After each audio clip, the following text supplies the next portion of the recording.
Hello guys and welcome, it is ThatSrb2DUDE here today bringing you yet another Splatoon 2 video. Today we are going to be going through the monthly Q&A for my Patreon / Twitch subscribers. Was supposed to do this at the start of the month, but now doing it at the very end. And the next one, I think I'm just going to do it for the very end of the month, just since this is pretty much what I've been doing for the last couple months. So let's get into it. The first question we had is from Teddy. Would you ever consider a big meetup at places like MCM, basically Comic-Con, in the future? And once again, congrats, considering I also did win the Splatoon 2 tournament at the Excel Center in London. Really nice tournament, had a lot of fun. But in terms of like big meetups, I'm not the type to do one because mainly I'm going to be going to a bunch of tournaments now, or just LANs in general. So if it's a thing where you want to come and go ahead and, like, you know, meet up with me, then just come to the LANs, dude. Just come to the LANs, get your team. You can take a picture of me if you want to sign anything. You know, I'm always open to do so, except if I'm playing a tournament match. Elroy Dollyman asks, there was some discussions on Twitter a while ago during the Splatoon US Inkling Open about including Turf War in tournaments. What are my thoughts about that, and do I agree? Now the thing is that I do not agree with Turf War being in tournaments, especially if you want to keep things competitive. I am going to make a video in the future basically discussing why I don't think Turf War is a competitive game mode and why it shouldn't be in tournaments. Mainly before a couple things about the mode which make it not too competitively fitting compared to the other game types. Alexandra Sketched asks, have I used any of the hero replicas? If so, what are your thoughts on the ones you've tried? Personally, I don't really have too many thoughts on them other than they're just kind of yellow. You know, I like the Blastoise replicas, looks pretty cool, but that's pretty much all I gotta really say about this. Hammer asks, what weapon / weapon class do I think needs a nerf / buff, and how so? So first of all, of course, the rapid, just reduce the blast radius a little bit, they'll be fine. The Elia, give it more range. I've boasted about this so many times that I, feel like it needs a little bit more range.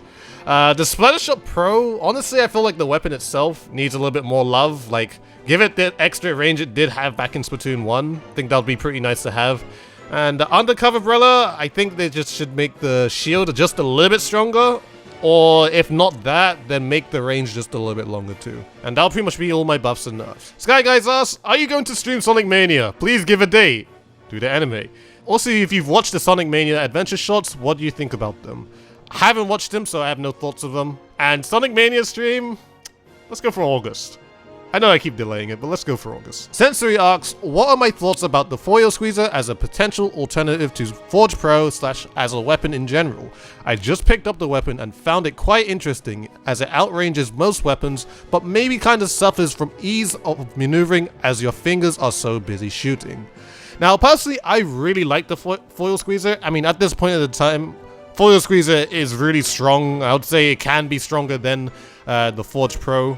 I guess the only difference is that the Forge Pro would most likely paint a little bit more compared to the Foil Squeezer, but the Foil Squeezer definitely does have better killing power depending on how your accuracy is. At this point with Splatoon 2 now, where I guess the controls are a little bit latent when they should, especially regarding motion controls, it's a lot harder to use the, I guess, Foil Squeezer, as it's a lot harder to aim and be as precise as you possibly can. If this was fixed though, I'd say that this would completely take over the Forge Pro, as responsive aiming would not be an issue. Spot Lover asks, for a Splattershot build, what would you consider putting on it, besides swim speed?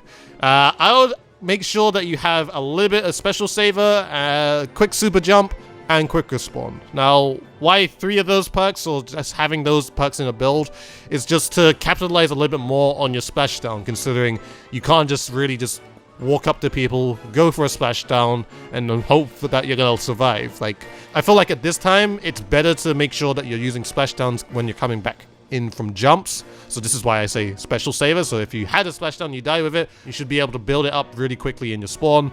Quick super jump, of course, lets you get there faster. And quick respawn, of course, if you die without getting a kill and you already have splashdown ready, then you can also come back in with a splashdown. So this is the sort of thing that capitalizes a lot more on the special weapon instead of the weapon itself.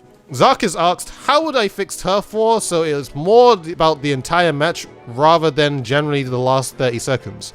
Well, the thing is, that's already been fixed because we have splat zones. Unfortunately, you can't play this casually unless you're in a private battle or you're playing League. Well, pretty much you can then, but that's pretty much why splat zones is a thing. Because it forces you to make sure that you have control of a certain area and you get points for getting that certain area. So that's the reason why splat zones is there. Vsauce Puppet asks, will I be doing an updated video on the Splatoon Pro build? The patch kind of ruined the previous one.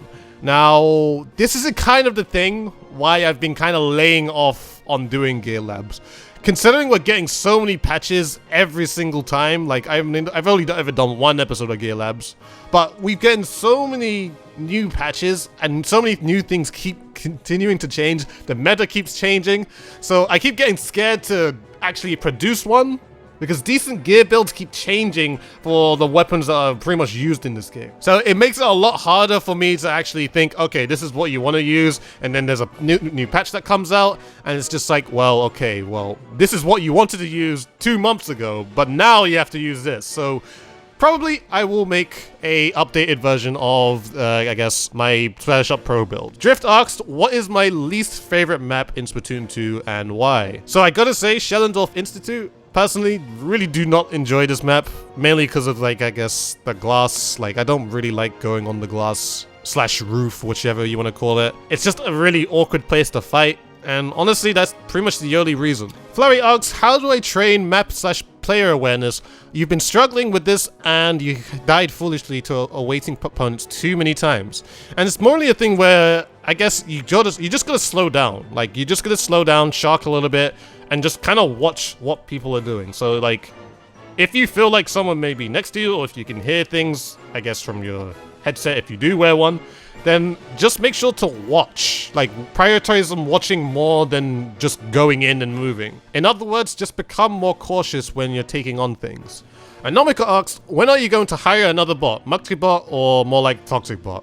Yeah, Muxibot, I mean, this last month, Muxibot has been really weird in my public Discord, but she's getting there. He also says, anyways, do you change your sensitivities depending on meta? For example, if longer range weapons become meta, do you lower your sensitivity? Or do you use what you like? And of course, pretty much I use what I feel is comfortable. At this point in time, plus 0.5 motion controls and plus 2 sticks has been pretty much perfect for me. I haven't actually changed my sensitivity in an entire month. So that's actually a good plus. I mean, this is a really good thing for me. I have found a sensitivity that's really, really comfortable, and I haven't felt the need to actually change it, so that's all I really got to say about that. Lex Break asks, Bulbasaur, Charmander, or Squirtle? And I've got to go with Squirtle. I like Squirtle. Saber asks, if you could create a new ranked game mode, what would be in it?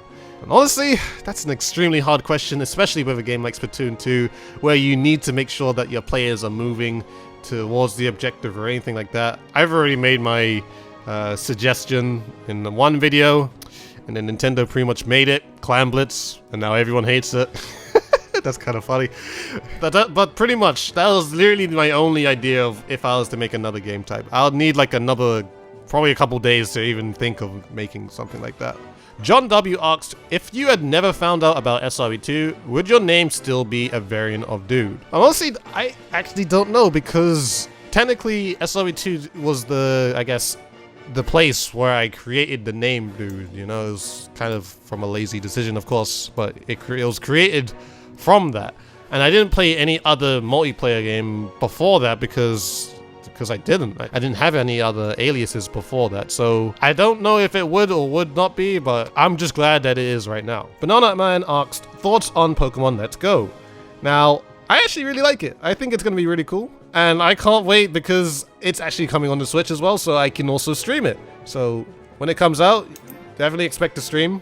I'm going to be definitely playing it. I love Pokemon, and it's going to be cool. And lastly, Blaze Shaw asked, what do I think about the new Splatoon 2 stage, Wahoo World? Now, since I've had enough time to play Wahoo World, I really like it right now. It's a lot of fun to play, definitely, for all modes, actually. The very start, I was kind of skeptical on how Splat Zones really worked on it, but we've kind of found out that the way how you get back into the zone or trying to get back into the game is just going left because no one can go there, of course. So, at this point, I really do enjoy the stage. It's a lot of fun, so yeah. I give it a big thumbs up. But anyways, I hope you guys enjoyed this video. This is pretty much all the questions I've had today. I'm sorry to my patrons and subs since this took an entire month to actually do. I'm going to open up the Patreon Q&A thing again next month. Around the 25th of July, probably, somewhere around there, so I can actually have some time to... Since I think it'll be a good time to do, and I can do the last one at the very end of the month again, so... I think I'm gonna just keep it like this, and just see how it goes, and hopefully I can just continuously keep these monthly. I mean, I pretty much have that at this point, but we're just gonna keep continuing and see what goes from here. But anyways, hope you guys have enjoyed this video. Please, if you did, please like, favorite, comment, and subscribe to the channel if you haven't already. Follow me on Twitter and Twitch, both in the description below. Do it for both if you're feeling generous. As always, guys, this has been ThatSrb2DUDE. Shall see you guys in a future video.